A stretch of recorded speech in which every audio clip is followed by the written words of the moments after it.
Why your skepticism is bullshit. One of the biggest things that holds people back from being successful in life is this skeptical, analytical mind that keeps them in this analysis paralysis of just staying in the one place and never stepping outside of their comfort zone.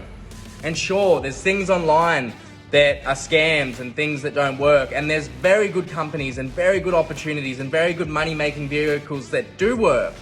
So all you gotta do is do your research, but don't go into something with a closed mind without doing the research, without going through someone's marketing materials, having a chat with them on the phone first. Or you're just shooting yourself in the foot, because there is life-changing opportunities out there, and every program that I've invested in or every mentor or coach that I have had, I've made the return on investment back straight away because I've trusted myself, I've backed myself, I've got in there and I've implemented everything that mentor and coach or program has asked, which is why I am where I am today and why majority are not, because they never get started because they get too skeptical and in their head and it holds them back in life.